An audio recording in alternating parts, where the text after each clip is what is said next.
So good afternoon, everyone, and thank you for joining us today for our fourth workshop for this rulemaking. My name is Amelia Boyd, and I'm the program manager for the WMC. I'll be facilitating today's session along with my co-organizer, Bonnie Gregory. This workshop is being recorded and will be made available on our YouTube channel soon. The documents we'll be discussing today are available on our website at wmc.wa.gov. The links in this presentation, including the globe icon and the YouTube icon, are clickable. If you'd like to ask a question or make a comment, please use the raise hand function and we'll call on you as soon as we can. When offering comments, please avoid reading aloud any written remarks that are already included in the materials. These workshops are intended to be collaborative with a back and forth exchange of ideas about the proposed language. To get started, I'll take a roll call of our panelists and staff. When I call your name, please introduce yourself. Marlon? So, policy analyst for the Department of Health and support Amelia with rules for things. Ms. Blake? Good afternoon, Christine Blake, public member of the commission. Dr. Chang? Hi, Poshan Chang, family physicians. I'm also a commission member. Bonnie? Hi, Bonnie Gregory, Medical Commission staff member and assistant to Amelia Boyd.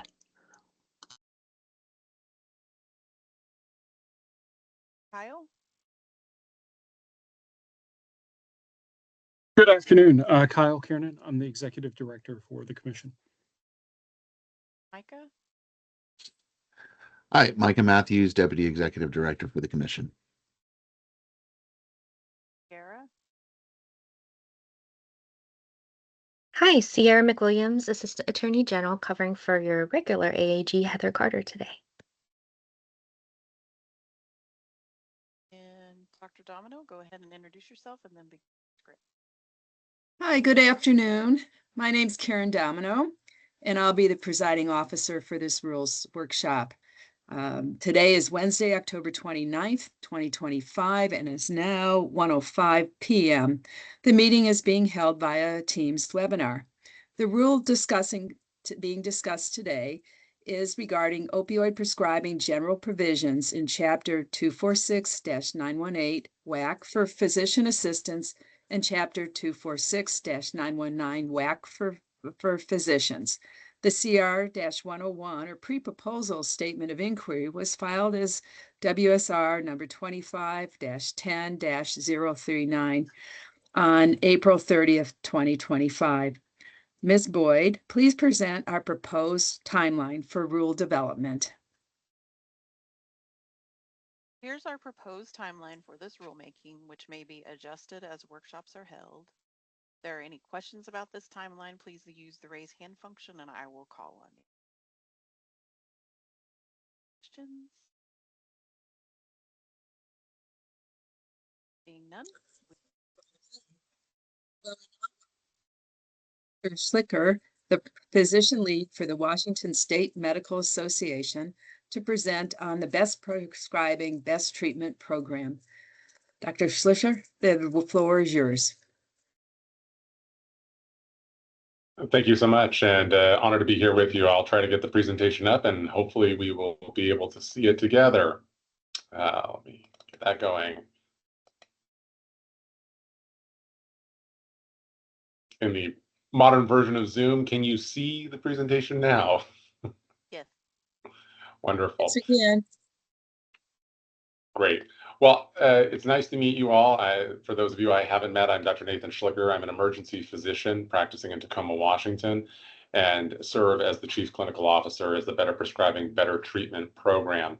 Also the past president of the State Medical Association, the State ER Docs Association, and I've been working in this area of quality improvement, health improvement, and opioid prescribing in the intersection of those three things for now almost 20 years since I started out in medicine, and we did the ERs for emergencies and 7 best practices back in the early days of the opioid pandemic in the teens as we began to bend this curve. I'm excited to share with you what we've been working on and what we think is really a true benefit of the state of Washington as we look at our data compared to our neighbors. And that is doing data-driven quality improvement on a statewide basis for opioid prescribing that has education at its forefront and not punitive or overtly aggressive rules to punish clinicians and drive them out of the practice. I'm joined in this effort by two great colleagues, Troy Brown, who's our data analyst at the State Medical Association, and Monica Salganakar, who is our program manager over the program as well, with extensive experience and quality. We are partnered with the State Hospital Association as well as the Healthcare Authority and Department of Health in this work, and have been working collaboratively now for nearly a decade together on these various efforts. So what we do today as part of BPPT is twofold. One, as I said, we use education and we use data. On the education side, we do individual academic detailing and work directly with clinicians on their prescribing if they have questions or want coaching. We do an educational podcast series, and I'll share a link to that at the end of this presentation for those that are interested. We now have 2 seasons and I believe 28 episodes, if I remember correctly in the count. Never thought I'd host a podcast in my life, but life takes us in interesting directions. And one of the benefits of that education is that it's individual, it's personal, and it's easy to access. We do have at the bottom of all of our reports, as you'll see, the links to the emails for the clinical leads from our collaborative. So in the beginning, it was myself and the Hospital Association, and now we are thrilled to have leadership from the physician assistants, nurse practitioners, and dentistry as well, participating in a collaborative effort to guide this work, as well as to be a resource and expert for clinicians when they have questions about their licensing type and all that might go beyond my knowledge or expertise. In addition to education, though, we do reporting, and we'll talk about that, that we send out reports generally on a quarterly basis looking at acute prescribing. And I want to emphasize that here quite clearly, because I know there was comments made in prior meetings that the reports were about chronic prescribing. They are not. They are acute, meaning patients that are opioid naive, defined as not having had a prescription in the last 90 days. And one of the things I want to highlight about our reports, and we can talk more in detail as you have questions, is that we build the reports to answer the appropriate clinical question, meaning that we put safeguards in place to make sure that the data is as accurate as possible. So for instance, something we don't advertise, but we do, is we know that sometimes odd prescriptions are written that exceed what would be perceived as an acute prescription, meaning we say it's within 90 days, but we actually look back 105 days, recognizing that patients don't necessarily fill exactly at 90 days. We also recognize that sometimes people get a chronic opioid prescription only twice a year. So in theory, their prescription would fall into that. We put a hard cap pills on the top of it and say if it's above a certain number, that is by definition just a differently written chronic prescription, not an acute prescription, and therefore it doesn't fall into this report. And as we find things in the data that make our reports less ideal, so for instance, when powders or other substance and new substrates come into the report, if there's not an appropriate way to categorize them, they're removed from the reports as well. So in every way that we built the program, it is designed with the idea that we want to answer the clinical question that is relevant. And that has been about acute prescribing and reducing the exposure rate to opioids and benzos when clinically appropriate. Yeah, the second area that we've gotten into recently in the last year is trying to work on the other end of the curve of encouraging people to go and help treat those that are suffering from OUD and encouraging buprenorphine prescribing. And so we give education out to clinicians and reports out that indicates that they are part of that movement to help treat OUD and that there is no wrong door in this work. And I cannot stress that enough. If you look at the state's data, I have got 3 kids that are in their teen years. I fundamentally believe that every family physician, pediatrician, and person providing primary care to our youngest and most vulnerable should be engaged in this work and treating it as they would smoking cessation and safe sex. Yet when you look at the data, there, I believe last year were 45 pediatricians that wrote for OUD treatment in the state of Washington. And that's, I think, too little. We know that kids are getting exposed and that fentanyl is pervasive in our community, and we need more people engaged in fighting this battle with us. And so we want to encourage buprenorphine prescribing appropriately and safely so that we can help stem the tide of OUD in our communities. And the last one that we've explored and we haven't launched yet at this point is looking at concurrent prescribing. We know that there is risk there, but again, at every turn, we have said that we want to answer the right clinical question and do evidence-based medicine. And so as we are exploring that, we haven't found something that we feel is appropriate, and so it remains in our in development category. One of the things I want to highlight, though, about the program is that this is peer-to-peer driven clinical quality improvement. As I said, there's my email on the bottom of all 20,000 reports that go out, and I hear from clinicians every month when they get a report from us. And one of the things I want to highlight also is that they are generally complimentary or inquisitive. I know there were comments made that people fear these reports, and I have to say that, one, that's not my lived experience of having educated over 1,000 doctors and clinicians in the state of Washington, that most are interested and curious about the data and what it means and how they can learn from their colleagues in their own medical group and in their specialty. Secondarily, I would also just say that unlike so many other quality data reports that we get all the time, this one has a real person at the end of it. You can email me, you can ask questions, we'll get you in contact with somebody of your license type. This is not just a drop-down, top-heavy report. Instead, this is meant truly as peer-to-peer driven quality improvement, what I consider the gold standard of quality improvement. It's also part of Washington State's opioid response plan and is a broad partnership across the House of Medicine, as I mentioned. So we do this to improve it, and that's why we're proud that DOH and HCA have helped fund the program in the last year. Before that, I would note we did this because we believed in it, and we believed that it was the right thing to do, and the State Medical and Hospital Association stepped into that void to do better care.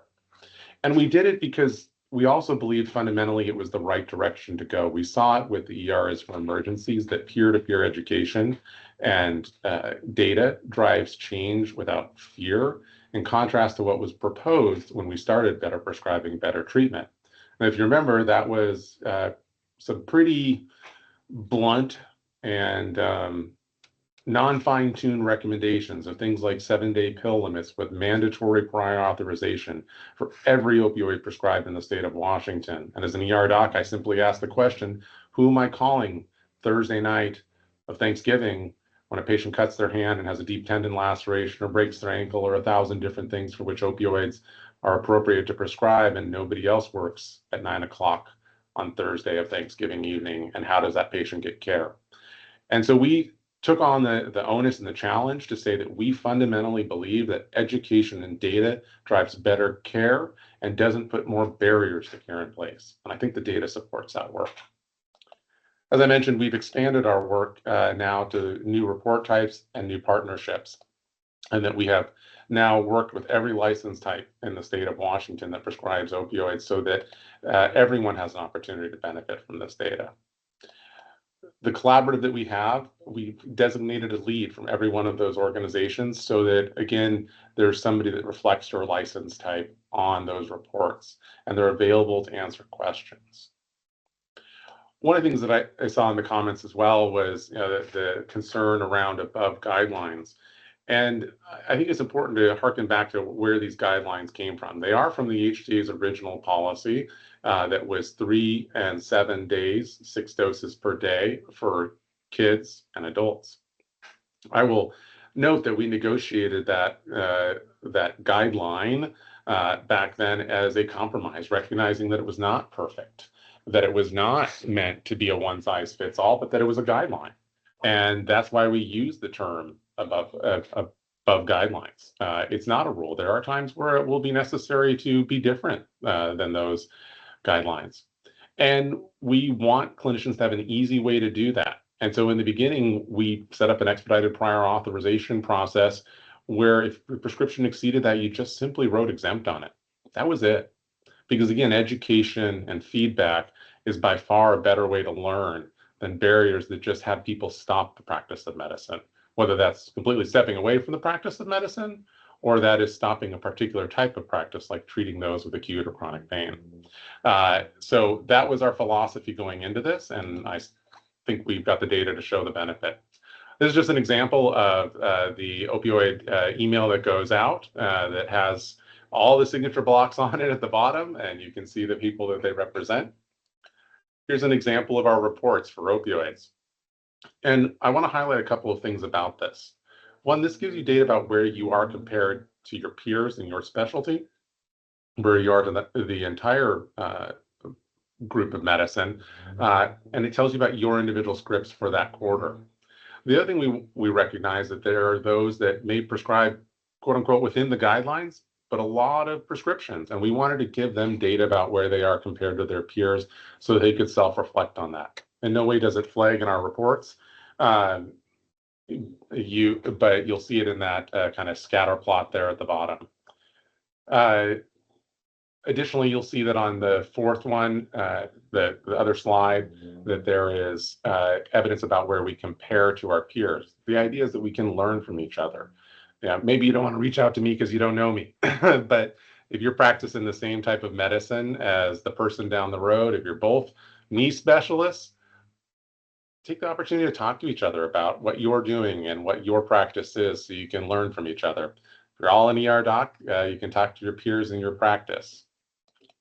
We took the same philosophy forward with the benzodiazepines, again, allowing comparison across specialties and looking at that acute prescription again, the first 15 days, and looking at where you were in terms of the days supplied on that first prescription. Again, with the idea that we know that exposure in those that are naive increase the proportion of risk of ongoing use and then the potential for misuse down the road. And that data has been well developed. The MMR study that I think is the classic one often used is that the risk, if you get a month of opioids in your first prescription, of still being on them a year later is 25%. And I always say there's not much we do in medicine that we don't give people informed consent about how 25% of the time their life could be changed. So thus our focus on acute in this work. As I mentioned, we do believe, though, that we want to encourage people to help on the other end of the bell curve. If we think about acute prescribing as the risk event, and for those that unfortunately have suffered the risk of OUD down the road, sample buprenorphine, or buprenorphine being the treatment for that can be easily prescribed by everybody now that the X waiver is gone, the buprenorphine report encourages that. And so we want to encourage people to step into that space. And so if you have written for it, we want to send you congratulations and our thanks that you are a part of that solution. And if you are not yet in that, but in one of those high touch specialties, we want to let you know that your peers are doing it. As I mentioned, pediatrics 45 in the last 2 years, actually. So we really do believe that data will help drive education and opportunity in combination with the education that we offer.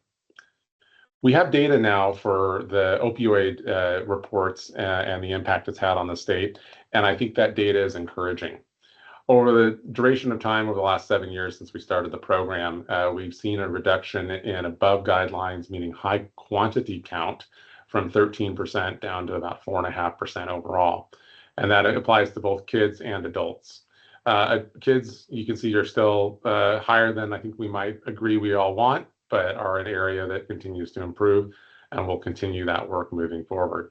For those of you that may be data enthusiasts and note that the graph only goes to the end of 2024, our data is delayed from DOH to make sure that it's complete, then it's cleaned, and then it's sent out. So if that's one of your questions, I'll just preempt it there. I wanted to talk about a few things also that we hear and kind of address some of the mythos that's out there. One thing that's often said are these reports used to punish prescribers, and I want to emphatically say no. These are not punitive. This is peer-to-peer. This is clinician-driven quality. These do not go anywhere. We are explicit when we work with clinics that these are not for punitive measures, that these are only for education. And I think that has been recognized. As I mentioned, we get appreciation sent in. It doesn't mean we don't get complaints too, but we get appreciation from clinicians that thank us for this work. And if some of you are scratching your head wondering why that is, it's because 91% of the emails we send out are for people that are within guidelines, within their peer prescribing demographic, or are better than guidelines. And so I don't think there's many quality programs out there where 91% of the time you get good news that you're doing good work in medicine. There's actually very few times that we get told we're doing a good job in the practice of medicine today. And when it comes to quality programs, it's things that may have rules that don't seem very fair to us. I'm an ER doctor. The SEP 1 bundle compliance feels like it's just 1,000 ways to fail because it's over 200 pages of rules to follow that maybe doesn't even follow current best practices in medicine. And all I do is hear bad news. I don't hear good news. And I've been the guy that's run that program for my health system, and I can tell you it's no fun being the bad guy. I love this work because I get the chance to tell people they're doing great work every month. And for those that are interested in learning and improving, winning and being successful is very easy to do. And we are super thrilled that we can give people kudos more often than not. The second mythos that's out there, or question that I hear often, is why can't the public see these reports? Well, first of all, there's a legal reason. We're protected under the CQIP rules in Washington, and so we are not allowed to publicly disclose it. Secondarily, I do believe, for a practical reason, that to do good quality improvement where you are nudging people in areas that are uncomfortable, confidentiality facilitates that conversation and engages in collaboration to make change. So I do believe that there's both a legal reason and a practical reason why we don't do it. The third point, or question that I hear is, have we helped patients? And sometimes people will say that, there's no evidence that reducing pill counts is in an initial prescription actually helps patients. And respectfully, I will disagree with that. When we launched the program, as I mentioned, the state solution was to put draconian rules in place in the form of 7-day pill limits. Fast forward 5 years, and it was commented on by the Washington State Auditor that prescribing is no longer the driver of opioid-related deaths in Washington. And you only need to compare us to our neighbors to the east in Idaho, where today 10% of our overdoses in Washington have prescriptions involved in them, whereas in Idaho it's almost 65% still to this day. So we have made change in Washington, I would argue, for the better. But I also think we need to step back from that and be cognizant of the fact that death is not the only metric of success or failure. Those that are suffering from opioid use disorder, those that develop tolerance and may never have known the risk, are affected in their lives of how they live their lives, how well they can live their lives. And I think we can't forget that as well. In the last month, I've had to help a neighbor and friend get on treatment for OUD. And nothing harder than seeing that up close and personal and the impact it has in people's lives. Least of all, every patient that I treat in my ER every week, I have somebody who has suffered these consequences. And so I am thrilled that in Washington State that today we have bent the curve of prescriptions involved in opioid use disorder. But I think that is not the only metric of success. We must look at the impact we're having on people's lives. And by reducing that pill count, not necessarily the number of prescriptions, but the pill count and that exposure, I go back to the MMR curve that shows a linear correlation between the longer your initial prescription, the higher the risk of continuing use at 1 and 3 years. So we've helped patients, we've helped stem that tide, and I think we're still doing good work. And as we expand, as I said, into the buprenorphine and encouraging treatment, I think we're going to continue to do great work that will help address this. So what does all this have to do with making these rules better that we are discussing here today? Well, as I said in the beginning, and I'll say again, education and data driving change is the right way to improve care. that maximizes clinical judgment while ensuring that there are safeguards in place to prevent unsafe prescribing. Excessively complex rules, respectfully, like we have here in Washington, that are some of the most complex, are a barrier to engagement. They are pushing people out of the practice of medicine for treating acute and chronic pain. And having read through the rules that have been proposed, that has been proposed, all they are doing is making the rules more complicated, more difficult, and more punitive. Statements such as what's included in your packet at page 26 that say that things are violations of the standard of care. As an attorney who spent my career defending clinicians and trying to do good medicine, I don't appreciate it when regulators or legislators define the standard of care. It's not your space. It's not appropriate. You're welcome to review what you feel is appropriate clinical care when we do an investigation into somebody's practice. But the standard of care is defined by the medical community surrounding and providing that care, and what is the established standard. That's written in our medical malpractice in 7070.030, and it's what should guide that. We should not be regulating and legislating the standard of care in rule or in statute, least of all because here your own proposed timeline is 2 years to change it. So it would arguably mean that the standard of care could be up to 2 years out of date, even if every time something changes in the practice of medicine, we updated these rules. Language like that does nothing to encourage people to engage in the important work of treating acute and chronic pain. Other things that put rules in place that mandate treatment or mandate certain treatments that don't reflect evidence-based medicine are concerning.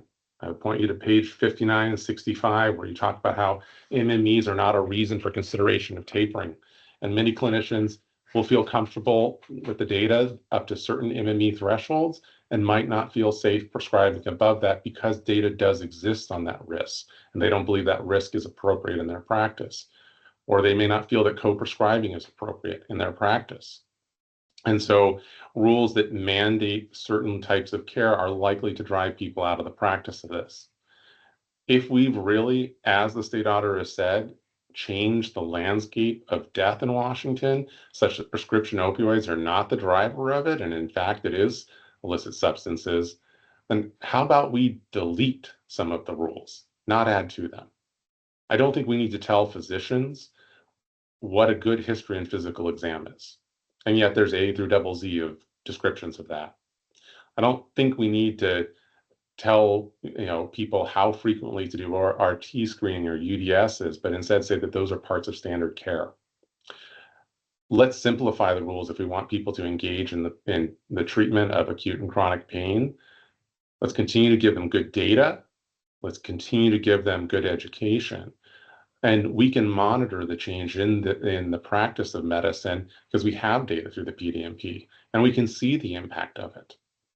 But more rules that mandate treatment and mandate a specific type of care with this level of onerousness is unique. We don't do that in any other part of medicine. And I just think if we want to get people re-engaged in this practice, we need to evaluate the impact of excessive rules on where we're at today. But we can do more education. Like I said, we've got 25 programs. If you're interested in listening, we engage with experts across the House of Medicine, state programs like the Bridge program. We look at risk management. We look at doing injectable buprenorphine. We talk to schools and those that are doing telemedicine to talk about safety and how we can engage in tackling OUD and the epidemic as it is today, as well as doing safe prescribing in all these areas. And that kind of education will drive real change. So that's the end of my prepared remarks. Happy to have ongoing conversation. And also, as I do at the end of my emails to 20,000 clinicians, there's my email. If you don't want to ask me now, reach out an email and let's continue the conversation. And with that, I will stop sharing here and open it up to questions. Thanks so much. Do you want to, Amelia, how do you want to handle it? Do you want to have us have you pick who you, because you have to allow them to speak, right? Oh, I can do it. Yeah. Pat, you had your hand raised? Yes. Can you hear me all right? Yes. Okay, great. Dr. Schlichter, thank you so much for that presentation. I'm a member of the National Campaign to Protect People in Pain, and I was really interested in how you come up with your metrics. And I wanted to know in particular, when you start looking at the ones for chronic pain, will you have patients involved to make sure there is no harm? And the reason I'm asking is we know, and I can tell that you know, that chronic pain patients are suffering right now. They're not getting the care that they need because physicians are afraid. And maybe not because of your data, but because of the other data that is out there. What are you going to do when you start looking at chronic pain to make sure that doesn't happen in the state of Washington? Yeah, and I agree with you. Again, our data doesn't touch on chronic pain right now, so I think any blame attribution is a little erroneous. I do very much have concerns about the way the rules have been written and some of the proposals that are written now that only exacerbate the access problem as it is today.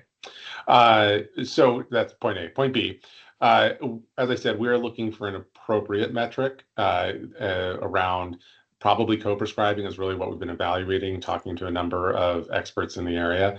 And, we haven't yet specifically decided how we will engage patients in that.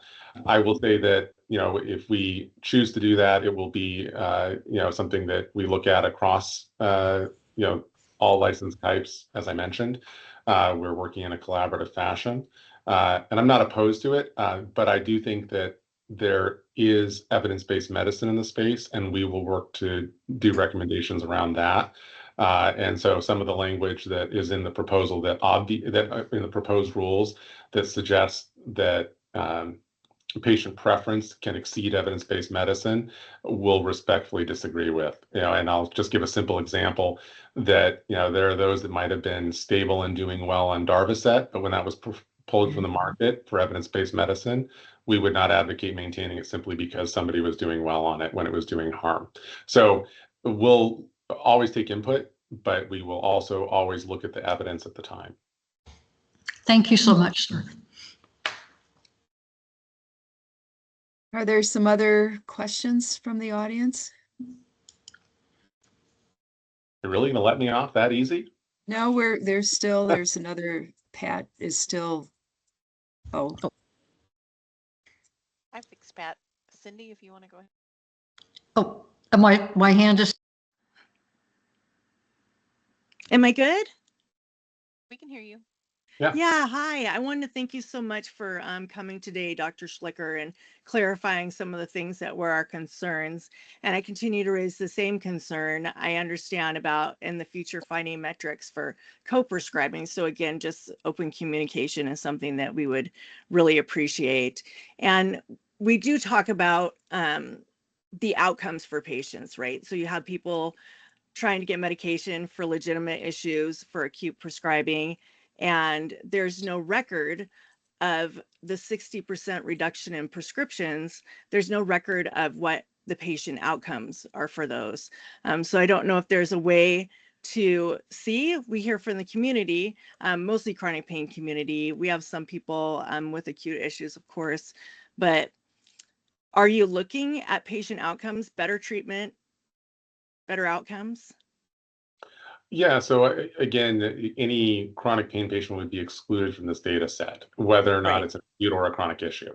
So our work and data is not around those suffering from chronic pain. And as I said, if we do go into that route, it will probably be in the co-prescribing arena where there is data around harm. And while co-occurring disease, and I saw that in your comments to Jeb, Mr. Shepard, I would only posit that there's more than one treatment for each of those disease processes, and co-prescribing has an inherent risk to it and is a concern there. And so sedatives in combination with opioids is not necessarily the treatment for the co-occurring disease for every patient. And so that's why that education is something we've done.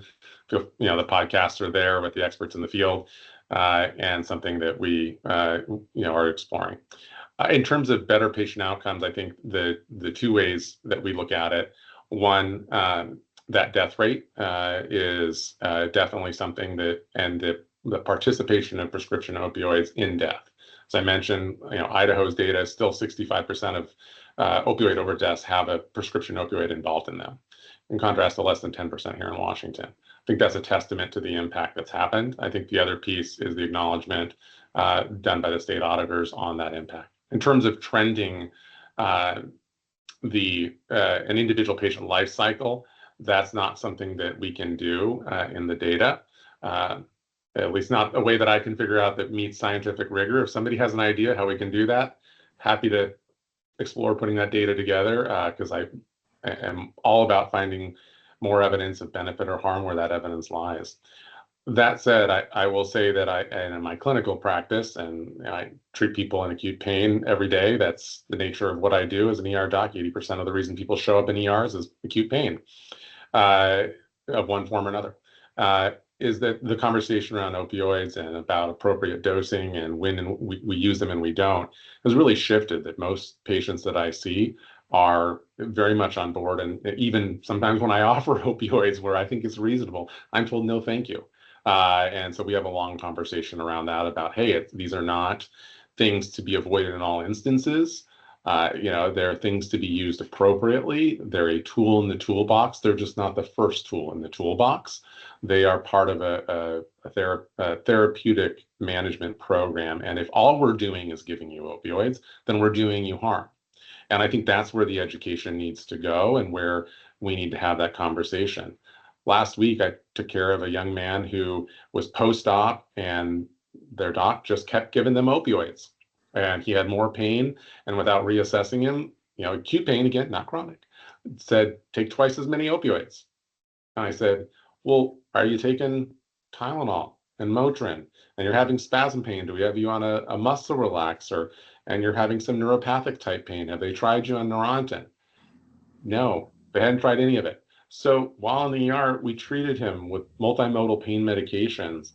And he said, wow, I feel better than I have at any time since my surgery a week ago. I said, great. And here's a small bridge of opioids until you get in to see your surgeon. But more importantly, we need to work on this multimodal approach, and we need to work to get you, treatment that's not just a single tool in the toolbox, but the whole toolbox. And that's where the conversation has moved to. And we need more of that. And I see that happening, but I still see great opportunity there where we have people that are seeing that as the only option. And that's a disservice to our patients.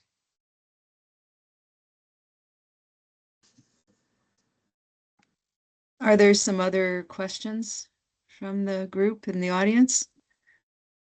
I just had a question for you, Dr. Schlicker, or a question and a comment. I think all of us who are on the medical commission are believers in evidence-based medicine, and we're trying also to simplify the rules because they were very complex.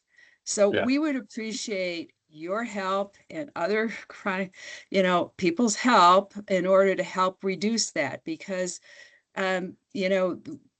we just fill in things from comments. Obviously, it's going to take a long time to be able to come up with a product that I think achieves what we want to achieve. And we would really appreciate your help in doing it. And I also think trying to do more, since we're dealing largely with the chronic pain population, where use of long-term opioids is actually, from what I know, is not necessarily evidence-based. It was back from the old days, and multimodal, and maybe that's what we need to do, is add multimodal pain management kind of recommendations into it as a learning device. I don't know. I mean, any comments that you and your colleagues have, we really need and really would appreciate it. If you don't have any offense at us taking a big red pen occasionally to it and striking, I would take it. Really, that's the thing. We're trying to get something that works, right? We're working with a lot of people.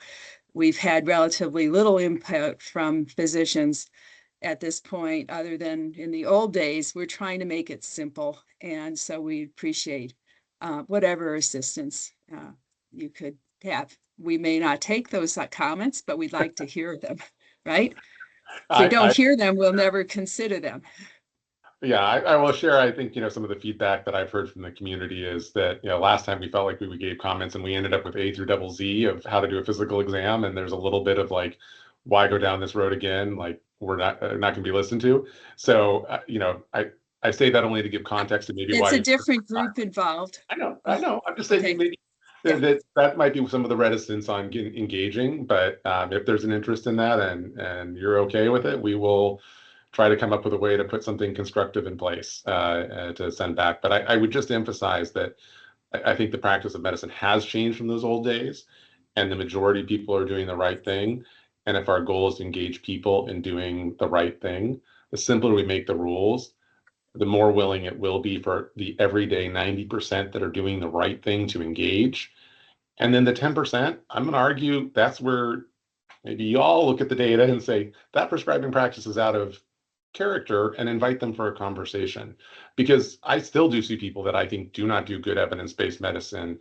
I can think of one person in particular that I've referred to the medical commission that I've treated multiple of his patients for overdose.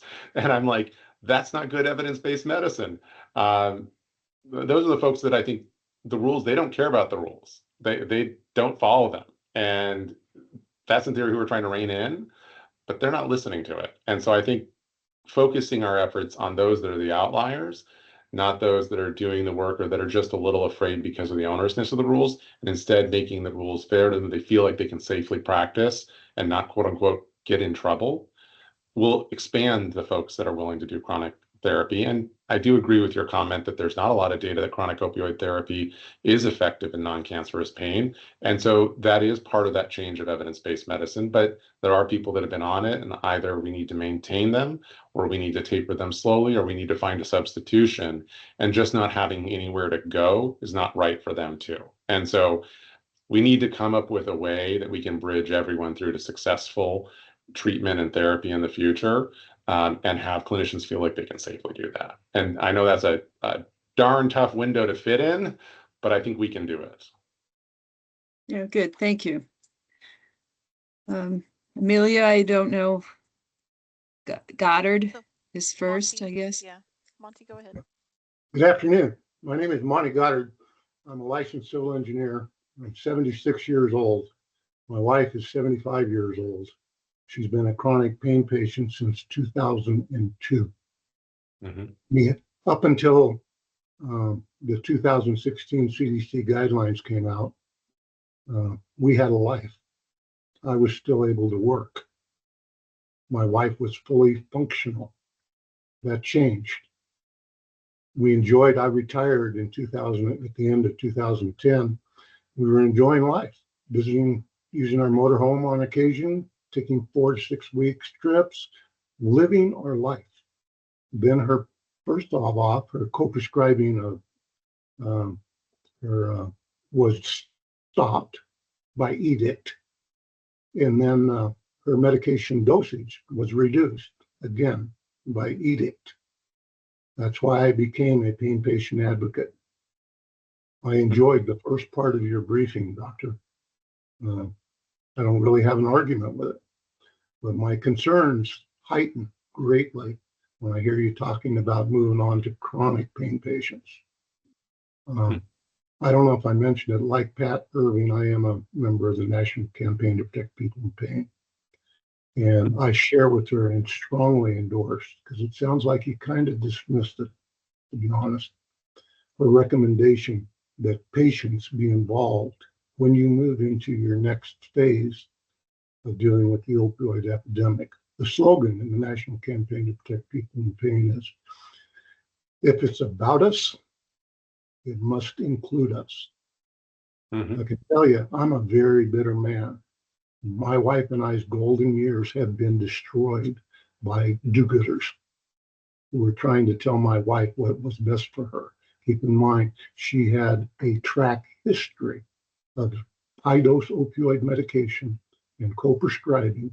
It lasted uninterrupted and was very successful for about 14 to 15 years until one of the experts, I hope you don't ascribe to, Andrew Kolodny and others, came out with their nonsense and got those 2016 guidelines published. All my recommendation is to you, the great state of Washington. If you're going to talk about the treatment of people suffering chronic pain, include them in the discussion. Thank you. Thank you, Mr. Goddard. And I do agree with you. And I think you highlight what I was trying to allude to. And if I wasn't clear, that there are those that have gotten into a treatment space that has been stable that may not be in keeping with current recommendations. But the solution is not, as you described, to just, leave them out in the cold or mandate, an automatic taper. The solution is to come up with how we can safely take care of them on an individualized basis as we work to do evidence-based medicine, but more importantly, make sure that others start out in that space. And so that's where I think the tension we have here and what we have to find a way to navigate. And I don't have a simple solution for it, other than I do believe that we should encourage that clinicians have the right to do what is safe and effective for each individual patient, but in concert with evidence-based medicine. So my comments about when we develop the new reports will be that we will engage in the community in that, but it cannot be such that where there's evidence, we ignore that. But we will do what we can to modulate that and find that common ground. And that's what I encourage from this, commission, as well as we look at recommendations around changing the rules. Let's not put mandates in place one way or the other. Let's leave it to clinical judgment so that the people treating the patient, such as your wife, have the ability to do what is safe and appropriate for that individual. And we continue to work on education around the risk of starting people on the road to co-prescribing that can have significant risks attached to it. So the differentiation I'm trying to make there, and maybe I wasn't clear or eloquent in my words. I should clarify, and this is an example of why it's, I think, beneficial that patients be included in the discussion. Is my wife was put on panic medication in her mid-20s after she was taken to the hospital for a suspected heart attack. She was on it her entire life. She didn't develop the pain issues until she developed a very severe, that causes extreme pain condition in about 1997. In 1997, she went through 3 different hip surgeries, replacement and revisions and replacements again. She did all of the stuff, TENS, herbals, contemplating her navel, acupuncture, all of that crap for 5 years. Her pain management physician finally said, her primary care said, you need to go see someone who can treat your pain. And she was successfully treated. The opioids were added to what she had already been prescribed for most of her life. And she was a fully functional all around, driving cars. I mean, she wasn't intoxicated or wiped out. She was a normal person. We had a great life until those 2016 guidelines came in. And here's the one last comment I want to make. Evidence-based treatment. There is a ton of bogus, quote unquote, evidence out that doctors are making decisions on, which are the evidence is fallacious. And we've got tons of documentation to show that. So again, I'm not saying don't do what you're doing. I'm just saying include the patient in the process so you can end up with a better product for all involved. And we will, I'll just say that we will, do our best to balance those interests, and we can't do one or the other over it. But that as time evolves, we will continue to do the best we can, and that's one of the reasons why we do the reports as we do them, such that when we get, feedback or data from either clinicians or those that are in treatment, that we can adjust the reports pretty rapidly to try to make them more fair. As I mentioned, that hard cap we put in place is an example of that. Thank you. Mm-hmm. Yeah, and I think as you see, we at the commission, we also do, we value the patient and family input a lot. And we also understand that historically, and I think maybe Dr. Schlicker is trying to prevent a whole generation of people who have chronic pain you know, from going in the same route as what happened for all the current generation of people. And we recognize on the commission as well that someone who's been stable on chronic opioids for 30 years should probably just stay on it. I think he's talking a lot more about the acute to chronic pain transition rather than the solely the chronic pain patient. I think that's well said, Karen. We have two cohorts that we're dealing with here. One is the cohort that has been on a treatment plan of a prior generation and a prior definition of good medicine. That cohort still needs care. And perfect, you know, following current today's standards may be the enemy of good for them because it is not safe to taper them. They've been on it for 30 years, as you said. And, you know, maybe we need to taper it as, you know, body mass goes down, as other aging characteristics occur, metabolism for safety reasons, but just getting to what we might consider today's definition of the standard is not appropriate for somebody who's been on it for 30 years. In period paragraph, cohort 2 is those that we have in front of us today. And what do we do to appropriately use multimodal agents and therapies for them, using appropriate amounts of opioids as part of that solution, and benzodiazepines, avoiding co-prescribing and starting people down that path that does have data around the risk to the population writ large. So that tension between those two populations, we have to navigate. And I can't say that I've got all the answers. I just go back to clinical discretion and following the data, I think, is often a better solution than trying to legislate our way around it. Go ahead, Dr. Stanos. Oh yeah, no, yeah. This is Stephen Stanos. I'm a pain management physician at Providence, Swedish. I really enjoyed your presentation, Nathan. I agree about making the rules simple and engaged. I do think our rules were good, and there was a lot of states that had minimal to nothing. And to kind of imply that the rules that we made a number of years ago are kind of worse compared to what's out there, I don't think it's appropriate. I do think we need to be careful. There's a lot of mention here in the last couple of minutes around the prior definition of good medicine.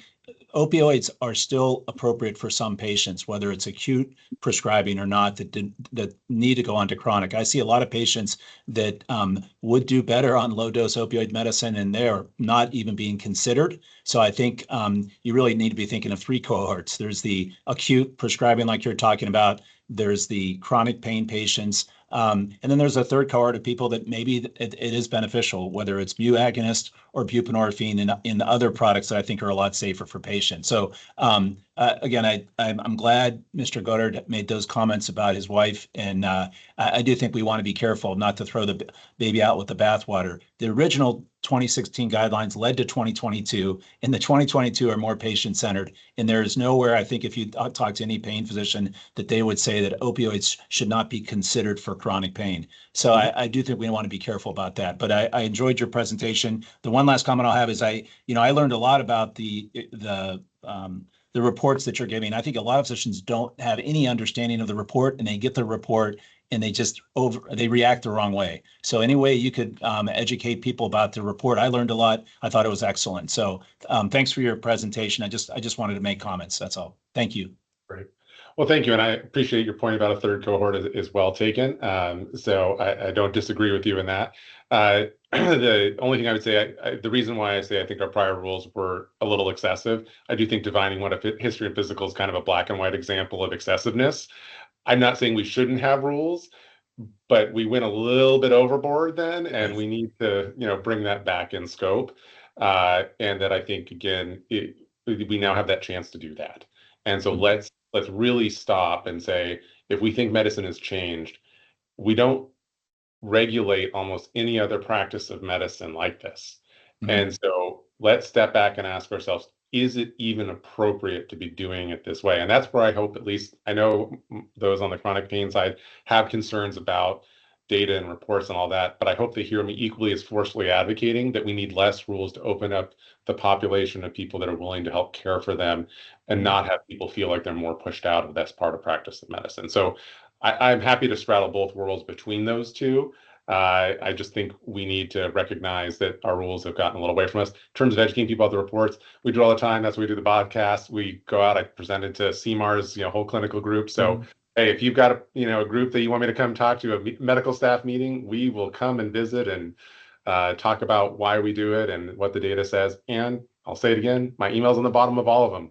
If you got questions, just email. That's why it's there. And it started, got over 100 emails every quarter. Now it's about 25 to 30, but I answer them all. So, and it's little old me. So please reach out. Go ahead, Pat, and I think this will be our last comment for Dr. Schlicker. Good, that's fine, thank you. And thank you again. I will take you up on your email. Doctor, I have a packet of material that shows when you talk about current evidence that are peer-reviewed studies that show, for example, the risk of addiction with long-term opioids are as low as 2%, diversion rate 1%. So I have some very strong data, actually the National Campaign does, and I would be very happy to send you that packet of peer-reviewed data. I would love your input on it after you see it to tell me you agree with those studies, you don't, why you don't. Because I think just really quickly, when we talk about evidence-based medicine, what we're finding is both sides tend to pick and choose their evidence, right? Both sides, meaning the sides saying opioids can be useful for chronic pain. And then also on the other side, they will pick those studies which they think are best.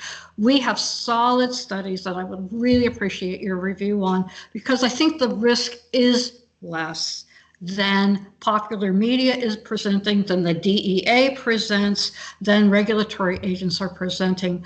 And just so that we're talking about peer-reviewed data that I think can, and statistics that can help both your cause to get good data out and our cause, which is to make sure patients aren't harmed in the process. And I really want to thank you again. It was a very good presentation, and thank you. Well, thanks. I look forward to the ongoing conversation, and that's why we do this. We're always happy to evaluate as the evidence changes. I will just give you one nugget of thought, two nuggets of thoughts. One, when we talk about harm to patients, it's not just in not prescribing, it's in those that we cause harm to, whether that's overdose, my friend and neighbor who got overly tolerant and needed treatment for OUD, so many other complications, even if it's just severe constipation, having to come to see me in the ER for it. You're not going to like it. I really don't enjoy it. But that's really, truly sometimes what I get to do in my job. So we need to think about harm in all of those lenses. My only other second point on that, when you talk about 2% being a low number, 2% is a low number. But there's almost nothing we do in medicine that causes harm where we don't give informed consent for 2%. And that we don't think long and hard about doing it. Most surgeries that, when you get an informed consent around it, have less than 1% for most of the risks they're discussing. Yet we take the time to disclose that risk, get a signed informed consent form. So while 2% is low in many regards in our lives, we'd all be happy with 98% A on our test. When it comes to risk and harm in medicine, 2% is sometimes a very big number. And we will admit you to the hospital when your risk is 2% for a lot of things. So I put that out there to say that in the context of medicine, 2% sometimes is a very big deal. All right. Well, thank you, Dr. Schlicker. I really appreciate you coming and chatting with us on the commission, as well as all the public member of the commission and all the public involved in this phone video meeting. But before, and so I just want to move on, but I do want to give those of us who are staying for the rest of the time that we will pause any discussions at 2:30. So that's in 29 minutes. So we can go over the remaining items on the agenda.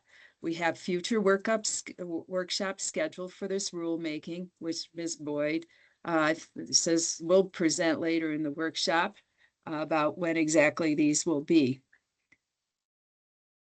So the next item on the agenda is the discussion of the tapering consideration section. We have several suggested revisions for this section. Ms. Boyd will go over these for us. Okay, so linked in this presentation is our current language that is adopted and it's in rule. And then I need just a second to go do some, I gotta go pull up my document. Let me see if I can find it. Hold on just a second.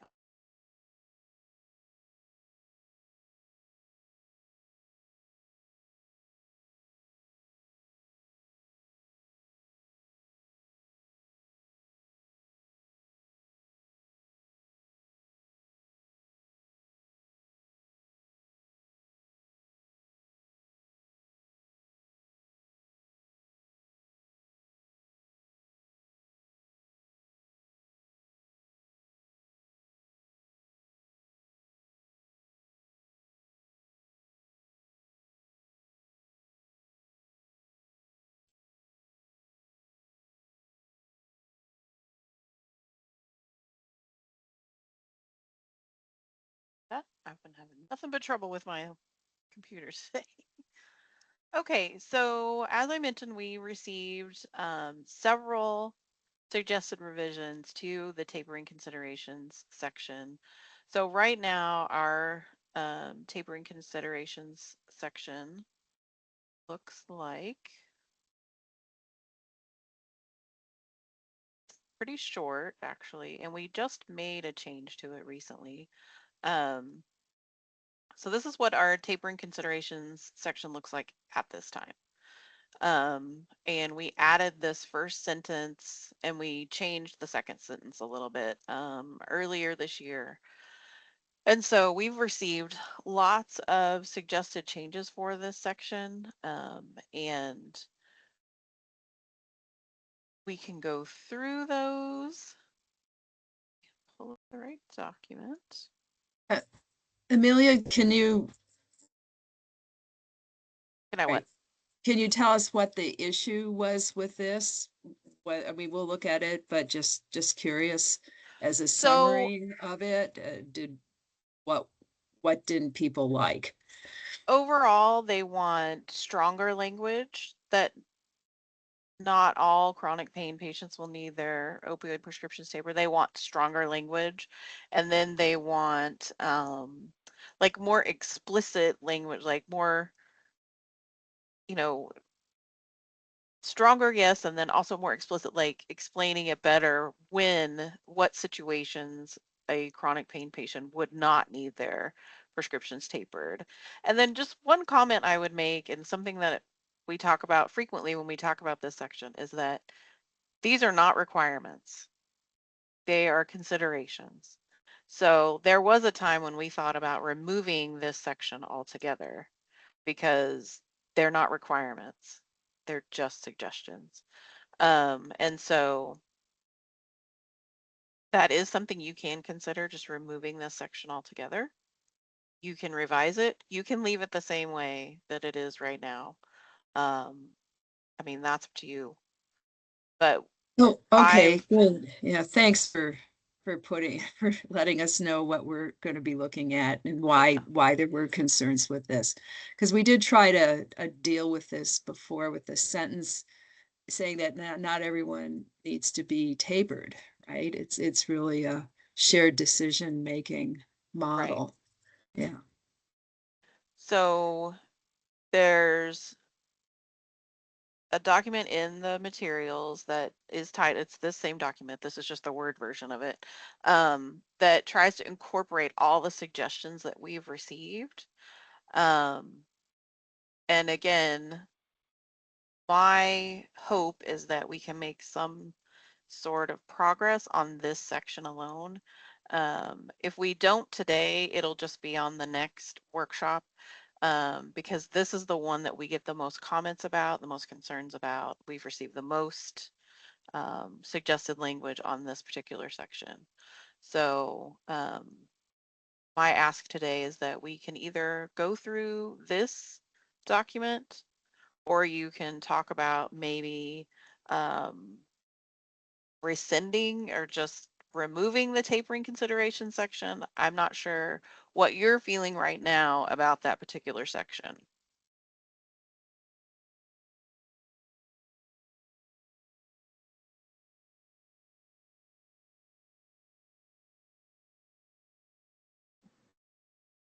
We have hands raised. Go ahead, Elizabeth. Hi, my name's Beth Hornkamp. I'm a medical oncologist in Tacoma. I guess when I look at this section, the things that I think about are the words tapering versus, concern for opioid use disorder, right? I think there are patients for whom, multimodality treatment hasn't been tried. And when they seem to be suffering, as Dr. Schlichter was talking about, bad effects from opioids, that's when I think we should be tapering. Whereas a lot of the considerations on this list, to me, suggest that, malfeasance, that there's misuse of the opioid, not just not benefit to the patients. I think so. I don't see those as being appropriate in a tapering section.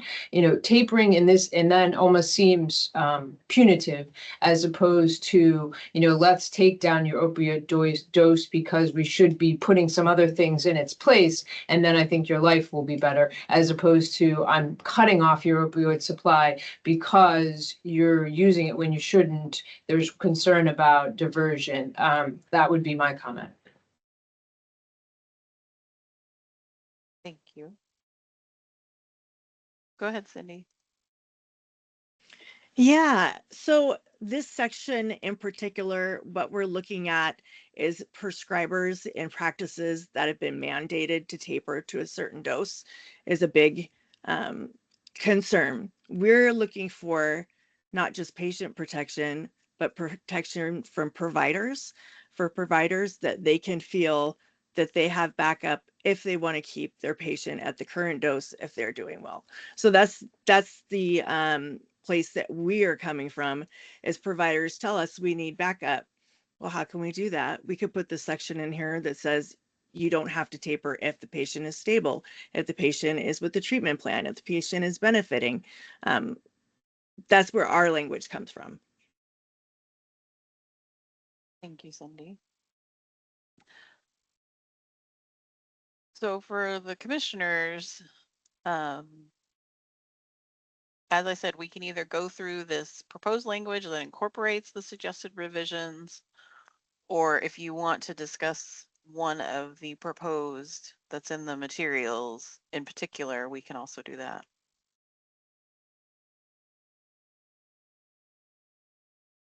It's hard to know where to start with this one, so. I'd like to see the proposed, Amelia.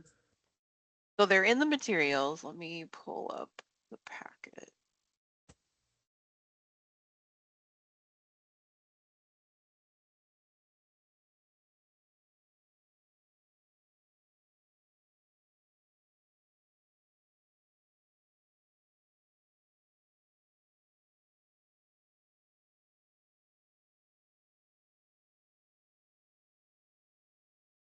Okay.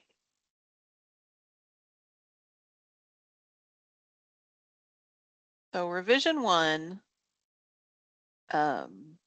changes most of what we currently have. So again, this is what we currently have. It's the short version. Revision 1 talks, it does say a cohort of patients will not require tapering, which we sort of already say in ours right now. No, this is pretty small. Try to make it bigger. And then, so revision 1 does say that. It does talk about how tapering decisions must be individualized, which we don't reference in that same way in what we currently have. And then this was an important piece, that physicians must not taper solely to meet policy or guideline thresholds. But again, this is considerations, and for us to put shalls and must in this section may be problematic, because these are not requirements. This is more of a guideline. This whole section is more of a guideline. Yeah, I agree with the shall and musts for sure. If it makes sense. Yeah, I don't like the shall and must either. No, it should I be a mean, really, may. it's a shared, I think, to me, it just seems shorter, sweeter. and to emphasize shared decision-making, and that not all patients, or, maybe phrased instead of not all patients, but patients who are stable or whatever. I hate to define it that much. Don't need to require tapering. Don't require tapering. And that if tapering is used, it should be done with shared decision-making with the patient, and leave it at that, because I think otherwise we're micromanaging individual physicians' choices. And they know their patients and they know what they're doing. What we're trying to do, then we have gone, we don't want to have forced tapering, but and as far as particular limits, if organizations impose a limit, most doctors are employed by organizations these days. You have to follow what they tell you to do, right? It's not, you don't have, I mean, that's just how it is. We're just employees mostly.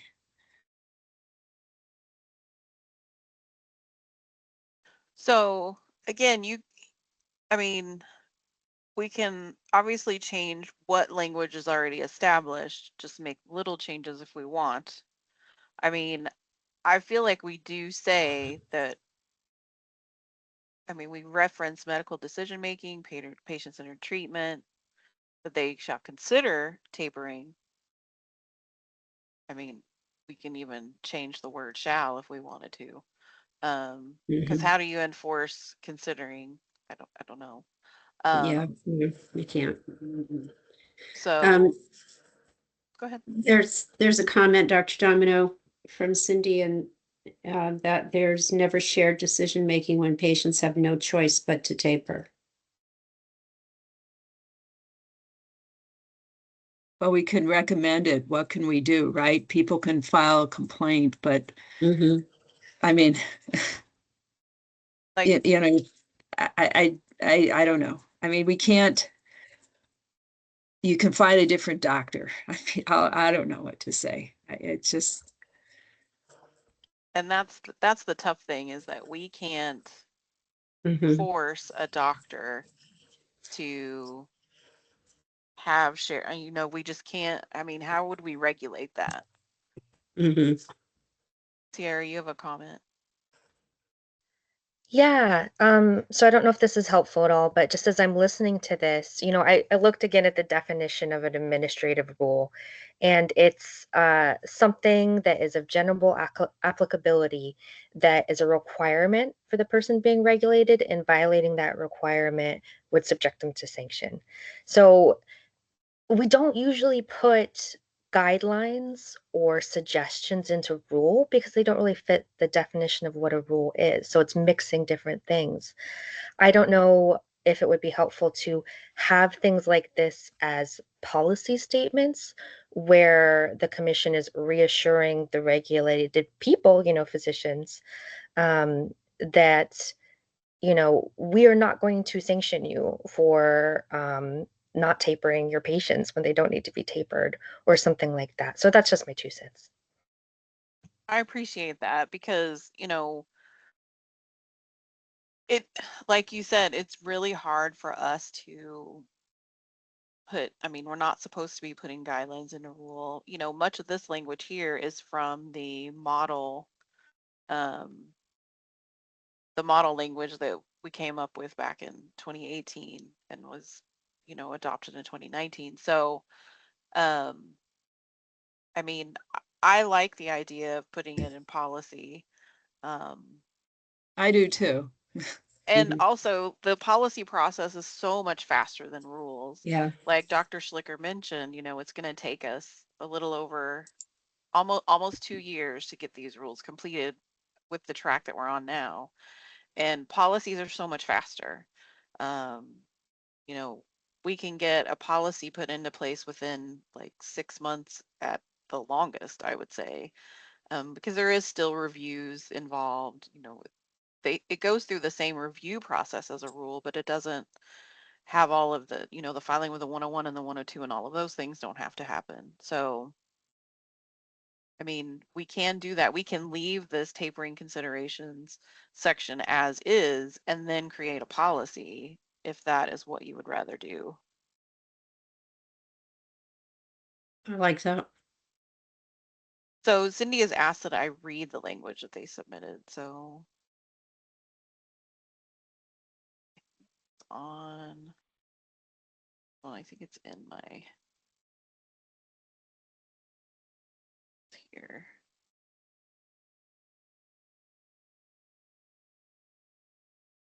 Sorry.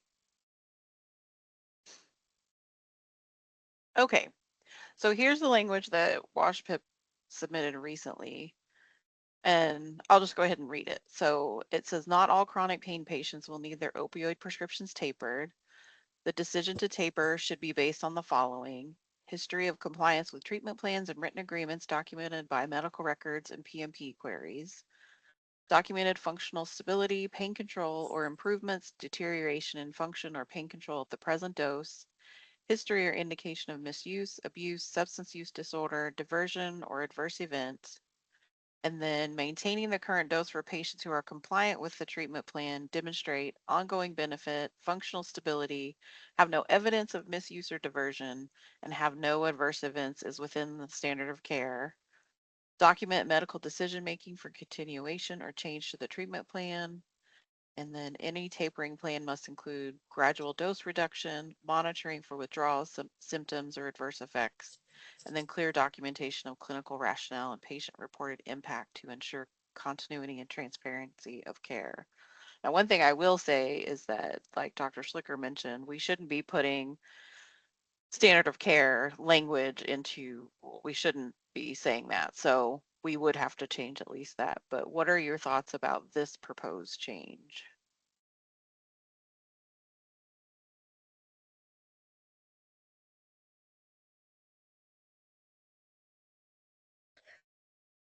Cindy commented, I'm not sure that was the document she was talking about.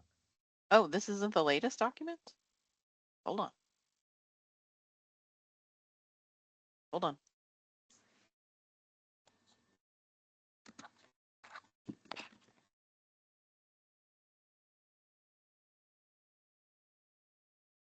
Go ahead, Sydney, if you want to say something. Yeah, so I was referring to the one that was actually in the document, the work group document this time. And so it was close to that. It says a cohort of chronic pain patients will not need their opioid analgesic medications tapered or discontinued. So that's the same. And then we had physician is exempt from requiring involuntary tapering or discontinuation of prescribed opioid analgesic medications for a chronic pain patient when: one, the patient is in compliance with the treatment plan; two, patient demonstrates an ongoing benefit and functional stability; and three, the patient has no history of aberrant behavior or adverse events. So it's simple, short, and to the point, and it just says there's some protections for physicians if they deem that it is medically necessary to keep prescribing to that patient at that dose.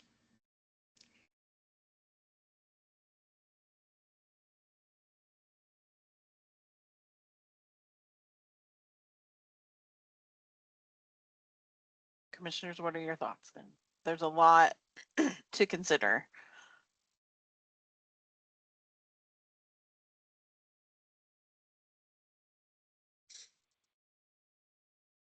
I wonder if we need this section. I mean, there's some words I don't like in that, but that is short and sweet, I guess, compared to what you showed us before. But is this really, I mean, since our Attorney General office reps telling us that we don't put this kind of stuff in rule, why can't it just go in a policy statement? Go ahead, Sierra. I would say that what's in front of us right now, the proposed language, is more rule-like, because it's saying these are the specific situations where a physician is exempt from requiring involuntary tapering, which implies that there are situations where a physician must involuntarily taper. So is this an exhaustive list of the times where they're exempt from that? So that's my main concern. So, you know, this is a different era now, though. I mean, and I'm wondering, there's been a whole change in medicine. I'd like to hear other people's point of view about it, other like Dr. Chang, I mean, what you think, but do we really have to micromanage this thing and even discuss tapering? Yeah, I'm still pondering. I'm just, while this is all good intention, but in reality, it's just that, physicians actually being exempt, from this. This is usually implied to say if a physician is solo practice and so forth. But, as you know, that 70% of physicians are in, being employed. And while this can be, say, being exempt, then there's going to be a poll and it's going to be a lot of confusion coming out of this. So I'm still kind of wondering what harm can happen to this.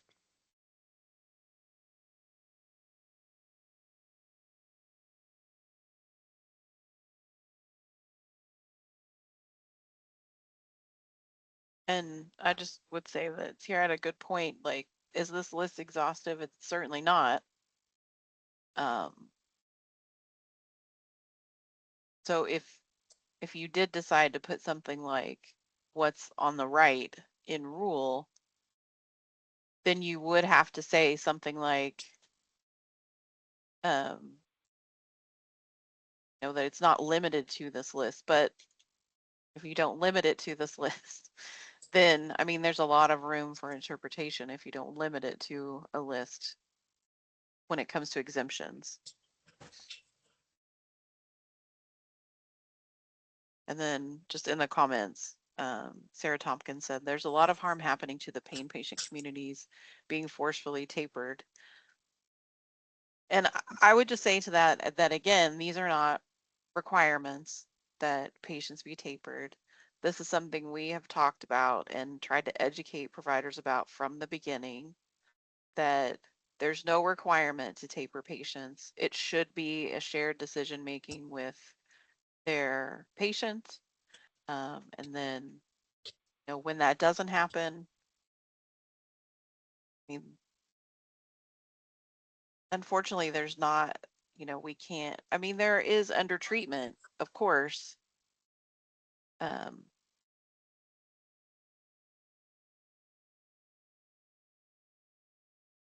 There's a comment in the chat that Elizabeth says, can we put this up next to where tapering is being mandated? What do you mean by that? You can go ahead and speak, Elizabeth. So I mean, this, if we have this section in the regulation that says that not all chronic patients need their opioid prescriptions tapered, it implies to me that there's some place earlier in the document that tells us when we should be tapering.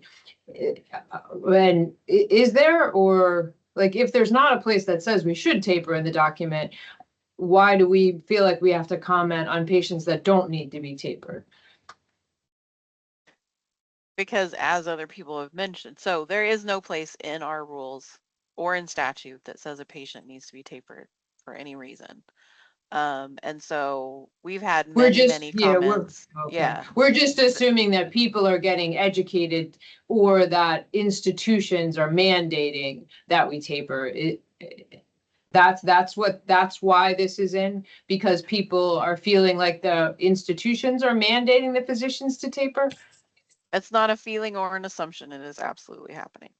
Okay. Yeah. So, and we've had, like I said, this is language we added within the last year, was that not all chronic pain patients will need their opioid prescriptions tapered, because that has been an ask over and over for the last 7 years, that we have something in our rule that talks about this, because it's happening all over the state.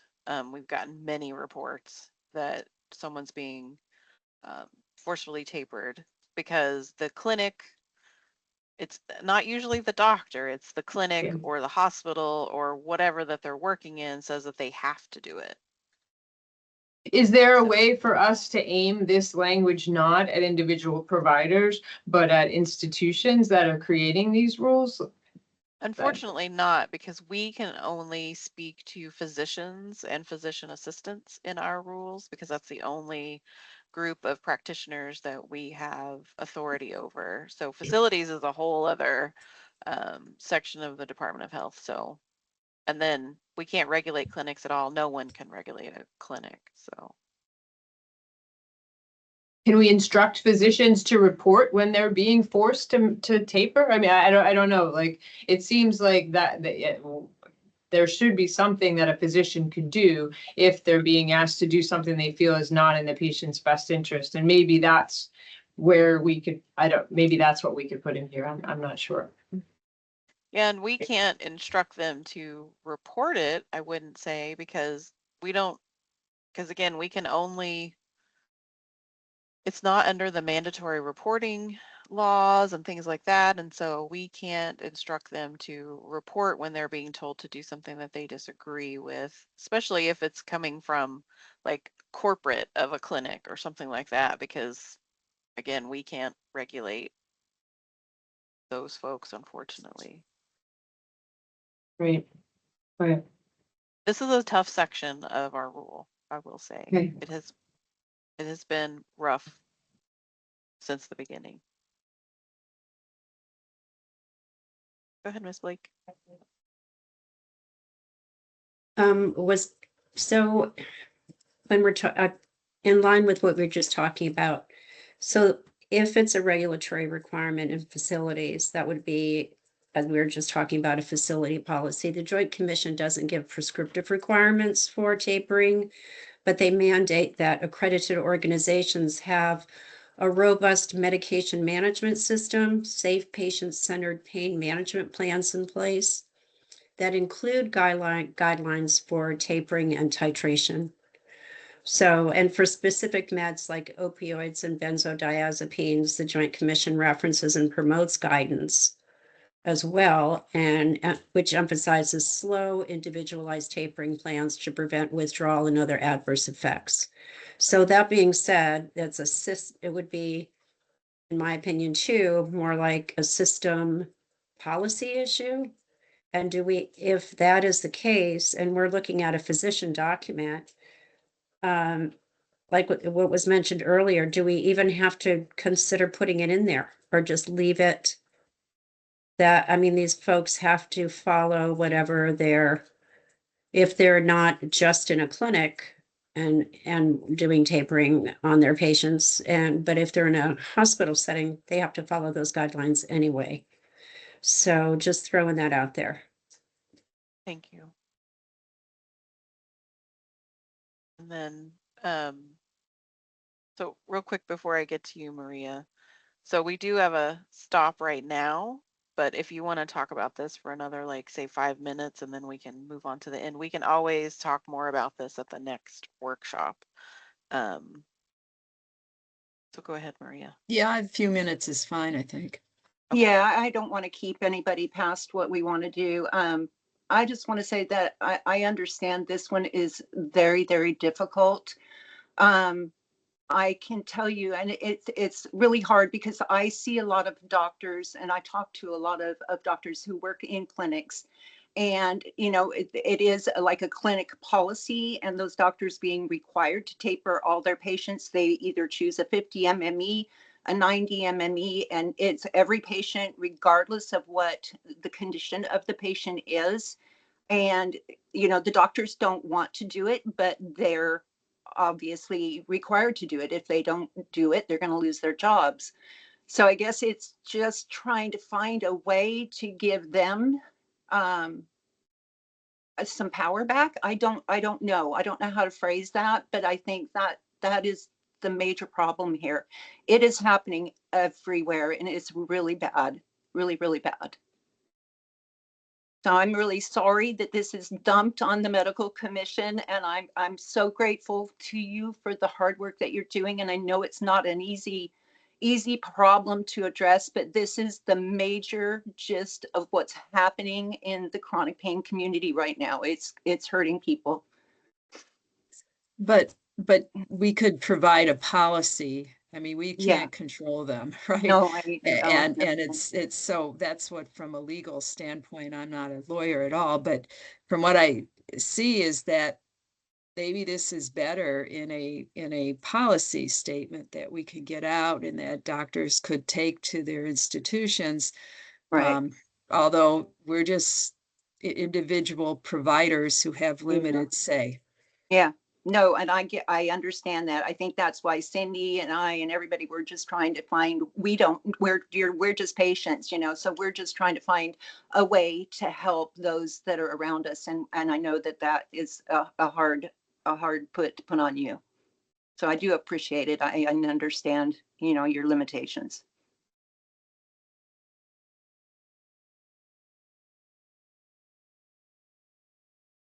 So this particular topic will be on the next workshop agenda, and I don't know how much we will change in what's in the draft language for this between now and then. It'll be based on whatever comments we receive. And then in the meantime, what I may do is come up with maybe a policy and run it by our policy manager and, have a discussion about that and see. So thank you for that suggestion, Sierra. Yeah, make one final, just one small comment. I Sure. think the problem I have is just that physician being exempt. While we say that all physicians are all good do-gooders, but we certainly seen the outliers. And when you exempt somebody, when you can have outlier on the other extreme, say, well, I'm doing X, Y, and Z, like you said here, when in the community, when we look at it, that prescriber is actually doing harm, like Dr. Schlichter, say in the emergency room, they see this particular doctor keeps sending patient in and is doing harm, but there's no action. But he could potentially say claim that I'm being exempt from requiring tapering based on this rule when you wrote it in. So that's my concern. That just doesn't sit well with me with this. Thank you. And just to real quick, let me try to get to where I need to be. Hold on just a second. Okay, so something that we are considering is exempting patients, chronic pain patients who are on a stable and non-escalating dose. So that will be exempt from these rules altogether. I mean, that's not something that's enrolled now, but that is something that we are considering, which we haven't really talked a lot about yet because we've been focused on other portions of these rules.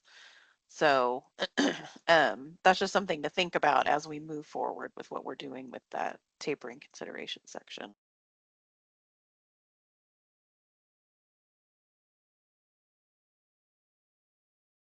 Okay. Dr. Domino, you can read the next part.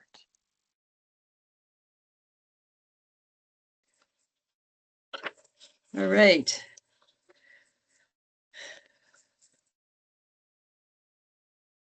So it is past 2:30, so let's pause our discussion on the draft language. Thank you all for your participation. Ms. Boyd will now present the proposed new sections. So yes, thank you everyone for your input today. And then, so we're just going to go over a few things that have come up in the past workshops.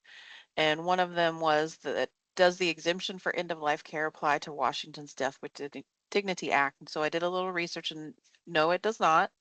It creates a separate regulatory, excuse me, framework for authorization, documentation, safeguards, legal protections for providers who follow that process. So when a patient meets the death with dignity requirements, physicians would have to follow those RCWs and WACs as opposed to following anything that's in our rule. And then we had a discussion, just a brief discussion at one of the previous workshops, that can the rules limit what goes in a medical record? Because so I think it's because sometimes information that gets put in a patient's medical record that the patient maybe doesn't feel is appropriate, or it's just wrong.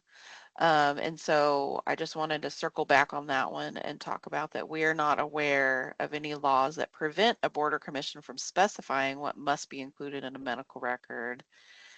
And that typically regulations just focus on what must be documented, not what can be included. And we don't limit what a physician can say in our medical record, and that physicians should always be able to add information that reflects their clinical judgment and their reasoning behind their decisions. And then, so, and I'll just move on to next steps, Dr. Domino. So the next steps for this rulemaking are additional workshops. We have 2 scheduled in the future. And then at the February workshop, we'll decide whether we need to schedule additional workshops beyond that March date. The revised draft language, which we did not make any changes to today, is available on this page. If you just click this link here, and it will just remain up there until if there are any changes prior to the next workshop, we will get it posted to that site as soon as it's ready to be posted. And then if you have any questions, or comments, you can send them to this medical.rules address. And if you have any questions right now, feel free to ask them.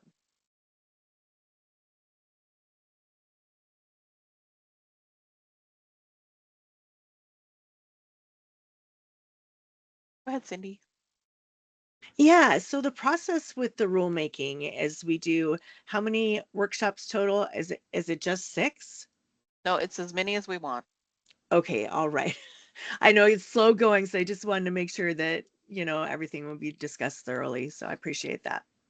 Yeah, we will probably more than likely we'll need more workshops because we are spending a lot of time on certain sections, like the exemption section is probably going to take some time, and things like that. So we will definitely have more workshops, I would imagine. So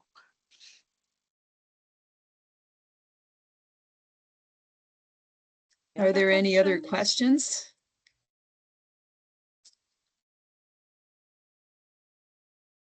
Do you see any, Amelia?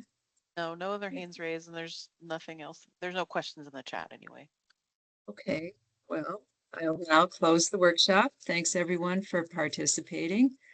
And looks like it's 2:39 p.m. Thank Bye, you, everyone. everybody. Thank you. Thank you. Bye.